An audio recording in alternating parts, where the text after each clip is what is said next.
परसुड़ी, सारजांगा, हलुद्वनी समेत अन्य क्षेत्रों में रोड रास्ता की स्थिति बद से बदतर है। सड़क पर 2 पहिया या 4 पहिया तो दूर, पैदल चलना भी मुश्किल हो गया है। सड़क को जगह जगह पर खोद दिया गया है, जिसकी वजह से रोजाना छोटी मोटी दुर्घटनाएं होती रहती है।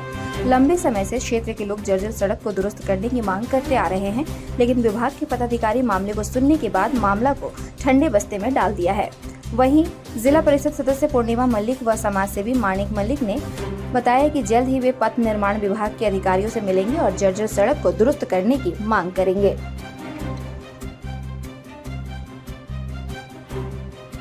क्षेत्र का मुख्य जो सड़क है मकदमपुर से शीतला चौक होते हुए जिस तरफ सड़क की स्थिति बहुत ही काफ़ी जर्जरित परिस्थिति में है। आने वाले लोगों के बहुत ही दुर्घटनाएं होती रहती है। प्रशासन के इन सब देखकर अनदेखा क्यों कर रहे हैं? ये सब कब ठीक होगा?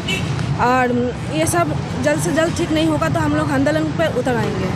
हम लोग जिला परिषद श्रीमती पूर्णिमा मल्लिक जी के नेतृत्व में परसुड़ी क्षेत्र के जो मुख्य सड़क है काफ़ी जर्जर हो चुकी है, जिससे यहाँ के लोगों को काफ़ी कठिनाइयों का सामना करना पड़ रहा है। डेली कुछ ना कुछ दुर्घटना घटती रहती है और लोगों को आने जाने में काफ़ी कठिनाई का सामना करना पड़ रहा है। रोड छोटा होने की वजह से, रोड की स्थिति एकदम जर्जर होने की वजह से लोग पूरा तरह से परेशानी से जूझ रही है। आज यहाँ जिला परिषद ने ये बोला कि आज हम लोग देखते हैं परसुड़ी की रोड की स्थिति और हम लोग ये मांग को लेकर सोमवार को आरईओ डिपार्टमेंट और आरसीडी डिपार्टमेंट पे जाकर हम लोग मांग पत्र देंगे। अगर इस पर ध्यान नहीं दिया जाएगा तो हम लोग आंदोलन सड़क पर उतरेंगे फिर से।